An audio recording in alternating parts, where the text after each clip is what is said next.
വീഴും വീഴുണ്ട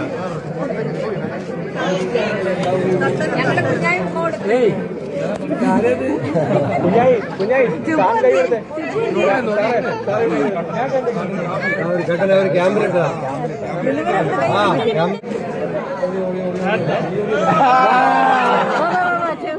ചുമ്മാടാ ചിരിയണ്ട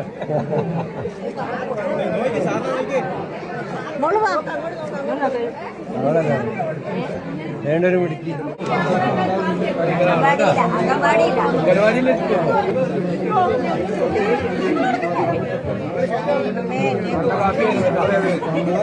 നല്ല കാപ്പി ആയിക്കോട്ടെ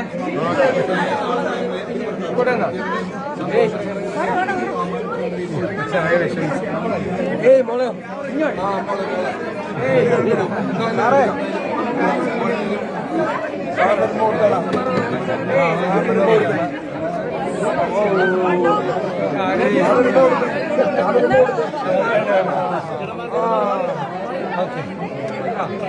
മുഖ്യമന്ത്രി വി ഡി സതീശൻ പത്തനംതിട്ടയിലെ പ്രളയമേഖലകളായ റാന്നി, ആറന്മുള തുടങ്ങിയ സ്ഥലങ്ങൾ ഇന്ന് സന്ദർശിക്കുകയുണ്ടായി.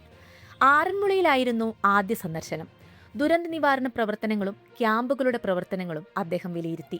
പത്തനംതിട്ട ജില്ലയിൽ കനത്ത മഴയെ തുടർന്ന് റാന്നി, ആറന്മുള മേഖലകളിൽ പ്രളയ സമാനമായ സാഹചര്യമാണ് ഉണ്ടായത്. വനമേഖലയിൽ കഴിഞ്ഞ രാത്രി ശക്തമായ മഴയുണ്ടായില്ല എന്നത് മാത്രമാണ് ഇപ്പോഴത്തെ ഏക ആശ്വാസം. റാന്നിയുടെ കാര്യത്തിൽ വി ഡി സതീശൻ പ്രത്യേക ശ്രദ്ധ കൊടുക്കുകയും റാന്നിയെ ദുരന്തമുഖത്ത് നിന്ന് രക്ഷിക്കാൻ ശ്രമിക്കുകയും ചെയ്തുവെന്ന് റാന്നി MLA പഴകുളം മധു പറഞ്ഞു. എന്നാൽ റാന്നിയിലുള്ള പ്രശ്നങ്ങൾ പൂർണ്ണമായി തീർന്നിട്ടില്ലെന്നും റാന്നിക്കാർക്ക് ഇതുമൂലം നഷ്ടപ്പെട്ട ഒരുപാട് കാര്യങ്ങളുണ്ടെന്നും MLA മുഖ്യമന്ത്രിയെ ഓർമ്മിപ്പിക്കുകയുണ്ടായി. തുടർന്നാണ് റാന്നിയിലെ ജനങ്ങളിൽ നിന്ന് മുഖ്യമന്ത്രി നേരിട്ട് നിവേദനങ്ങൾ സ്വീകരിക്കാൻ തുടങ്ങിയത്. വി ഡി സതീശന് നിവേദനം നൽകാനായി ജനങ്ങളുടെ വൻ പ്രവാഹമായിരുന്നു. എല്ലാവരുടെയും നിവേദനങ്ങളും പരാതികളും മുഖ്യമന്ത്രി ക്ഷമയോടുകൂടി കേൾക്കുകയും അവയ്ക്ക് പരിഹാരം ഉറപ്പു നൽകുകയും ചെയ്തു. വീഡിയോ കാണാം. പ്രിയപ്പെട്ട മന്ത്രി ശ്രീ PC വിശ്വനാഥ്, നമ്മുടെ MLA മാരായ ശ്രീ പഴകുളം മധു, ശ്രീ ശാന്തകുമാർ, ജില്ലാ കളക്ടർ, മറ്റ് ജനപ്രതിനിധികളെ, ഉദ്യോഗസ്ഥന്മാരെ, സുഹൃത്തുക്കളെ, നമുക്കറിയാം 2018-ലും വീണ്ടും ഇപ്പോൾ 2026-ലും പ്രളയ ദുരിതങ്ങൾ ഏറ്റുവാങ്ങേണ്ടി വന്ന ഒരു ജനതയാണ് നിങ്ങൾ. നിങ്ങളുടെ സങ്കടങ്ങളുടെ ആഴം, ദുരിതങ്ങളുടെ ആഴം ഈ സർക്കാരിന് കൃത്യമായ ബോധ്യമുണ്ട്. നമുക്കറിയാം, ഇപ്പോൾ പഴയതുപോലെയല്ല. ഇപ്പോൾ ഏത് സമയത്തും മഴ പെയ്യാവുന്നൊരു സാഹചര്യം നിലയ്ക്കുകയാണ്. കാലാവസ്ഥാ വ്യതിയാനത്തിൻ്റെ ഭാഗമായി നമുക്ക് പുനരധിവാസത്തിന് തയ്യാറെടുക്കാൻ സമയം കിട്ടുന്നതിന് മുമ്പ് അതിതീവ്ര മഴ പെയ്യുകയാണ് പല സ്ഥലത്തും. പ്രത്യേകിച്ച് വനാതിർത്തിക്കുള്ളിൽ ഇത്തരം മഴ പെയ്യുമ്പോൾ വലിയ ലാൻഡ് സ്ലൈഡ് ഉണ്ടായി, ലാൻഡ് സ്ലിപ്പുണ്ടായി, വലിയ തോതിൽ വെള്ളം പൊട്ടി ഒലിച്ചു വരികയാണ്. നമ്മൾ തയ്യാറെടുപ്പ് നടത്തുന്നതിന് മുമ്പോ നമുക്കൊരു വാർണിംഗ്, ഒരു മുന്നറിയിപ്പ് കൊടുക്കാൻ പറ്റുന്നതിന് മുമ്പോ ഇത് സംഭവിക്കുകയാണ്. പക്ഷെ നമ്മളൊരു കാര്യം ശ്രദ്ധയിൽപ്പെട്ടത്, പത്തനംതിട്ട ജില്ലയിലെ പല പ്രദേശങ്ങളും ഇത്തരം ദുരിതബാധിത പ്രദേശങ്ങളാണ്. നമ്മളിപ്പോൾ നമ്മളെ ക്യാമ്പുകൾ, ഇപ്പോൾ ഇവിടെ 10 ക്യാമ്പുകളാണ് നടത്തുന്നത്. കുറേ ക്യാമ്പുകൾ ഒഴിഞ്ഞു. നമ്മൾ ക്യാമ്പുകൾ ഒഴിഞ്ഞ് വീടുകളിലേക്ക് പോകുന്ന ആളുകൾക്ക് വീട് ക്ലീൻ ചെയ്യാൻ വേണ്ടിയിട്ടുള്ള 10,000 രൂപ അനുവദിച്ചിട്ടുണ്ട്. എത്രയും പെട്ടെന്ന് വിതരണം ചെയ്യും. അതുപോലെ എന്താവശ്യം ദുരിതാശ്വാസവുമായി ബന്ധപ്പെട്ട് ചെയ്യണമെങ്കിൽ ഒരു തടസ്സവുമില്ല എന്ന് ജില്ലാ കളക്ടറെ അറിയിച്ചിട്ടുണ്ട്. ജില്ലാ കളക്ടറെയും ജില്ലാ ഭരണകൂടത്തിനും പൂർണ്ണമായ അധികാരം നൽകിയിട്ടുണ്ട്. ആരോഗ്യ വകുപ്പ് ക്യാമ്പുകളിൽ കൃത്യമായ വൈദ്യപരിശോധന നടത്തുന്നുണ്ട്. അതുകൂടാതെ പത്തനംതിട്ട ജില്ലയിലെ സ്വകാര്യ ആശുപത്രികൾ പ്രത്യേകമായ മെഡിക്കൽ ക്യാമ്പുകൾ നടത്തുന്നുണ്ട്. നമ്മൾ ഇത്തരം ഘട്ടങ്ങളിൽ രോഗങ്ങളൊന്നും വരാതിരിക്കാൻ, പകർച്ചവ്യാധികൾ വരാതിരിക്കാനൊക്കെ ശ്രദ്ധിക്കേണ്ട ഒരു സമയം കൂടിയാണ്. തകർന്നു പോയ വീടുകളുണ്ട്. ആ വീടുകൾ തകർന്നു പോയിരുന്നെങ്കിൽ പൂർണ്ണമായി 15%, 50% ഇങ്ങനെ പല റേറ്റിലാണ് കൊടുക്കുന്നത്. പൂർണ്ണമായ തകർന്ന വീടിന് ഇതുവരെ കൊടുത്തിരുന്നത് 4 ലക്ഷം രൂപയാണ്. അത് ഈ പ്രാവശ്യം 6 ലക്ഷം രൂപയാക്കി വർദ്ധിപ്പിച്ചു. ആദ്യമായിട്ടാണ് 6 ലക്ഷം രൂപയാക്കി അത് വർദ്ധിപ്പിച്ചിട്ടുണ്ട്. പൂർണ്ണമായി തകർന്നു പോയ വീടിന്. ബാക്കിയുള്ള ഡാമേജിനെല്ലാം ഭാഗികമായി ഡാമേജ് പറ്റിയതിനെല്ലാം ഉള്ള സഹായം കൊടുക്കും. കൃഷിനാശം സംഭവിച്ചതിന് സാധാരണ ഇപ്പം നെൽകൃഷി 1 ഹെക്ടർ സ്ഥലം 2.5 ഏക്കർ നെൽകൃഷി നശിച്ചാൽ കൊടുത്തിരുന്നത് 13,500 രൂപയാണ്. നാളെ ചേരുന്ന മന്ത്രിസഭാ യോഗം ഈ കാർഷിക മേഖലയിലെ തകർച്ചയുടെ നഷ്ടപരിഹാര തുക വർദ്ധിപ്പിക്കും. അതുപോലെ കച്ചവടക്കാർക്ക് കഴിഞ്ഞ പ്രളയത്തിൽ ഒരു സഹായം കിട്ടിയിട്ടില്ല. പ്രഖ്യാപിച്ചത് ഒരു ഉജ്ജീവൻ പലിശരഹിത ഒരു വായ്പാ സംവിധാനമാണ്, പക്ഷെ നടന്നില്ല. ഈ പ്രാവശ്യം കച്ചവടക്കാരുടെ കാര്യം പ്രത്യേകമായി നാളത്തെ മന്ത്രിസഭാ യോഗം ചർച്ച ചെയ്യും. അവർ കാരണം അന്നത്തും ദുരിതം അനുഭവിച്ചവരാണ്, ഇപ്പോഴും ദുരിതം അനുഭവിക്കുന്നവരാണ്.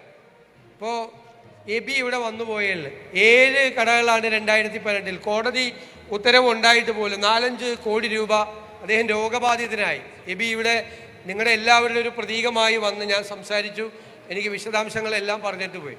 അപ്പോൾ കച്ചവടക്കാരെ കൂടി ചേർത്ത് നിർത്താൻ വേണ്ടിയിട്ടുള്ള നടപടി സർക്കാർ ഈ പ്രാവശ്യം പ്രത്യേകമായി സ്വീകരിക്കും.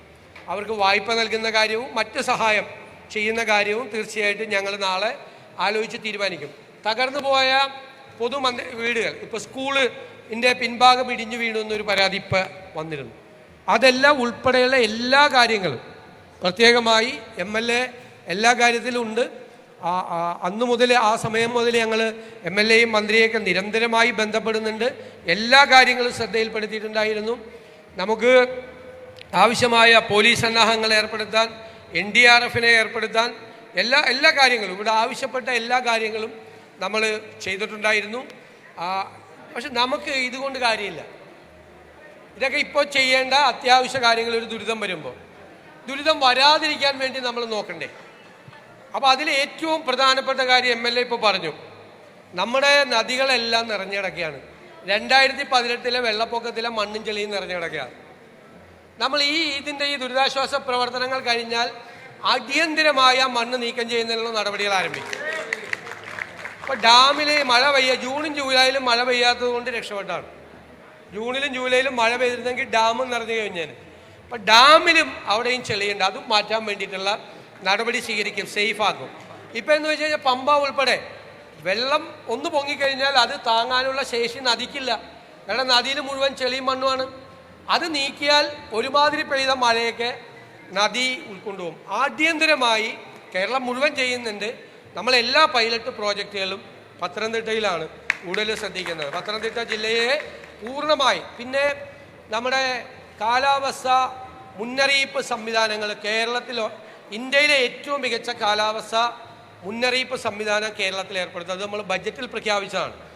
അത് ഏറ്റവും ഫലപ്രദമായി, ഏറ്റവും ഭംഗിയായി. കാരണം ഏത് സമയത്തും പലതരത്തിലുള്ള കാലാവസ്ഥാ വ്യതിയാനത്തിൻ്റെ നാളുകളിൽ ഒരുപാട് ബുദ്ധിമുട്ടുകൾ വരുന്ന ഒരു കാലമാണ്. അത് പ്രത്യേകമായി ഇന്ത്യയിലെ ഏറ്റവും മികച്ച സംവിധാനമാക്കി അത് ചെയ്യാനുള്ള നടപടികൾ സ്വീകരിക്കും. നിങ്ങളുടെ സങ്കടങ്ങളിൽ, പ്രയാസങ്ങളിൽ എല്ലാം പങ്കുചേരുന്നു. കൂടെ സർക്കാരുണ്ടാവും.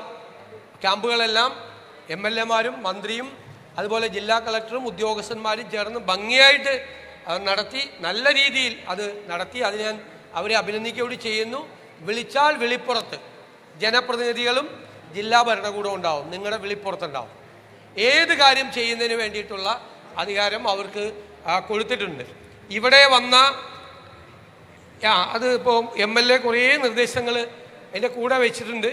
MLA ഭയങ്കര ബുദ്ധിമാനായതുകൊണ്ട് ഇതിൻ്റെ ഇടയിൽ വേറെ റാന്നിയുടെ കുറേ ആവശ്യങ്ങളും കൂടി അതിൻ്റെ ഇടയിൽ വെച്ചിട്ടുണ്ട്. അതുകൂടി നമ്മൾ ചെയ്യും, പേടിക്കണ്ട. നിങ്ങളിവിടെ നൽകിയ പരാതികൾ ഓരോന്നോരോന്നായി പരിശോധിച്ച് സർക്കാരിനെ കൊണ്ട് ചെയ്യാൻ കഴിയാവുന്ന കാര്യങ്ങളെല്ലാം ചെയ്യും എന്നുകൂടി ഞാൻ പ്രത്യേകം പറയുകയാണ്. നിങ്ങളുടെ സങ്കടങ്ങളും നിങ്ങളുടെ വിഷമങ്ങളും പൂർണ്ണമായി മനസ്സിലാക്കുന്നു. തീർച്ചയായിട്ടും അതിന് ശാശ്വതമായ പരിഹാരമുണ്ടാക്കാൻ വേണ്ടിയിട്ടുള്ള നടപടികൾ കൂടി ഗവൺമെൻറ് സ്വീകരിക്കുമെന്ന് ഞാൻ പറയുന്നു. നിങ്ങളിവിടെ എല്ലാവരും വന്ന് അത് നിങ്ങളുടെ ദുരിതത്തിൻ്റെ ആഴം എന്താണ് എന്ന് നിങ്ങളുടെ എല്ലാവരുടെയും മുഖത്ത് നിന്ന് വായിച്ചെടുക്കാം. ഇവിടെ വന്ന ഓരോരുത്തരുടെയും മുഖത്ത് നിന്ന് വായിച്ചെടുക്കാം. പലരും വന്നത് പറഞ്ഞത് ഒരു പ്രാവശ്യം വെള്ളം കയറി ക്ലീൻ ചെയ്തപ്പോഴേക്ക് രണ്ടാമതും വെള്ളം കയറി, അല്ലേ? അങ്ങനെ അനുഭവം ഉണ്ടായ പല സ്ഥലങ്ങളും ഒക്കെ ഉണ്ട്. ആ ബുദ്ധിമുട്ടുകളെല്ലാം മനസ്സിലാക്കുന്നു. പരിഹാരമുണ്ടാകും. തീർച്ചയായിട്ടും എല്ലാ നടപടികളും സ്വീകരിക്കും. സാറേ ആ വഴി അങ്ങ് വിടാമോ? കുറച്ച് പേരെ ഇതിലേ അങ്ങ് വിടാമോ അങ്ങോട്ട്? ഇവർ മീഡിയാസിന് ശല്യം ഉണ്ടാകാത്ത രീതിയിൽ.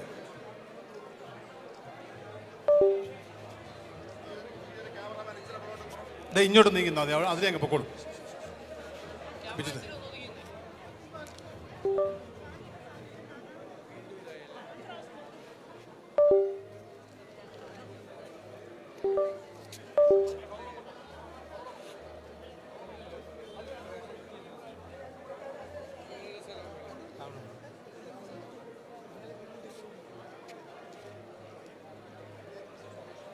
ശരിക്കും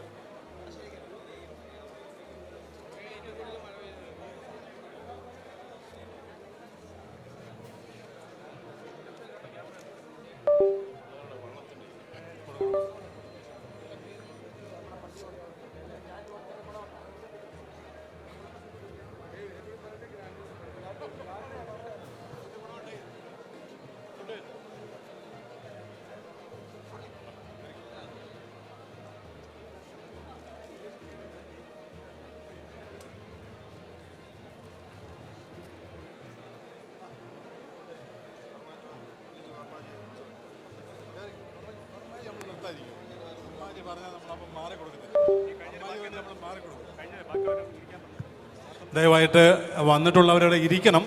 എല്ലാവരും കൊടുത്തു കഴിഞ്ഞിട്ടുണ്ടെങ്കിൽ ദയവായിട്ട് അവിടെ ഇരിക്കുക. ബഹുമാന്യരെ എല്ലാവരും ശാന്തരായിരിക്കണം. ബഹുമാനപ്പെട്ട മുഖ്യമന്ത്രി എല്ലാവരിൽ നിന്നും നിവേദനം സ്വീകരിച്ചു കഴിഞ്ഞു.